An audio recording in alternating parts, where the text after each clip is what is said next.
तो भारत की तरफ से पाकिस्तान को पानी बंद करने पर एक बहुत बड़ी बैठक हुई है। यह बैठक गृह मंत्री अमित शाह के आवास पर हुई है, जिसमें विदेश मंत्री एस जयशंकर और जल शक्ति मंत्री सीआर पाटिल मौजूद रहे। और इस हाई लेवल मीटिंग के बाद जल शक्ति मंत्री सीआर पाटिल ने कहा है कि पाकिस्तान को एक बूंद पानी नहीं मिलेगा। जल शक्ति मंत्री ने ऐसा कहा और इसके लिए सरकार ने 3 चरणों में रणनीति बनाई है कि शॉर्ट टर्म, मिड टर्म और लॉन्ग टर्म के जरिए योजना पर काम किया जा रहा है।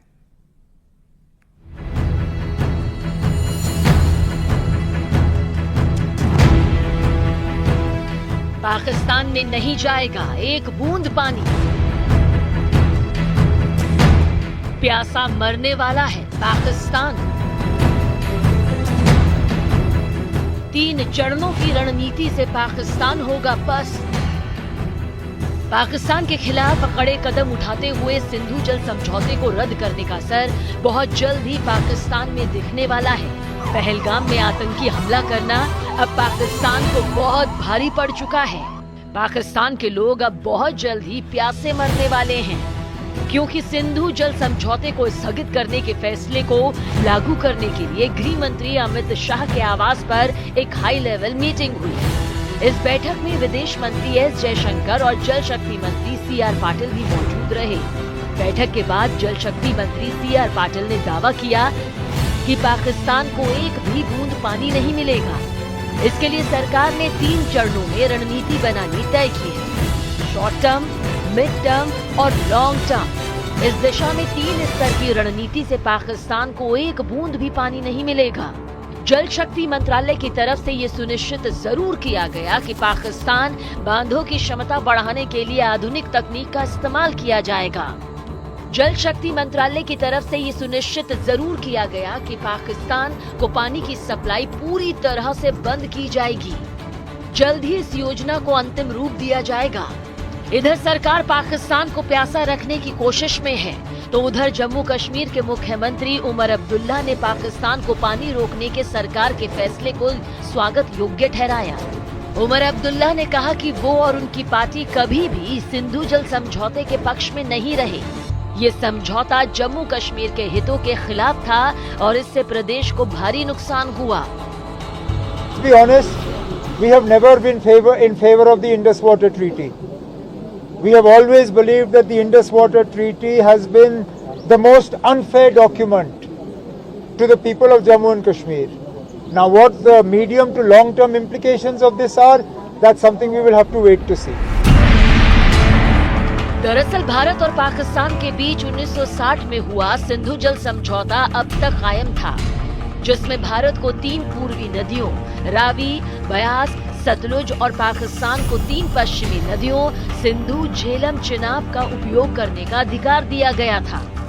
लेकिन अब हालात बदल चुके हैं और भारत ने पाकिस्तान के खिलाफ जल कूटनीति का सख्त रुख अपनाया है। इसके तहत अब पाकिस्तान जाने वाले पानी को रोका जाएगा, जिसका असर जल्द ही पाकिस्तान वालों को दिखेगा। इंडस वाटर ट्रीटी को सस्पेंड कर दिया गया। इसका मतलब यह है कि जो पानी वहां जाता है 80% इन 3 वेस्टर्न रिवर्स का, जो इंडस, सिंधु जिसको बोलते हैं, और चेनाब और झेलम नदी है, और इन तीनों का वहां जाता है पानी, और उससे उनका एग्रीकल्चर, उनका इलेक्ट्रिसिटी, उनका पानी का सारे रिक्वायरमेंट पूरी होती है।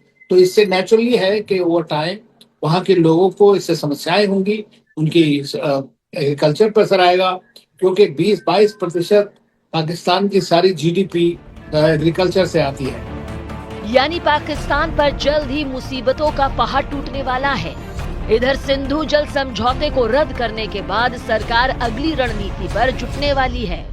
इसके तहत पाकिस्तान जाने वाले पानी को रोकने के बाद बांधों की क्षमता बढ़ाई जाएगी।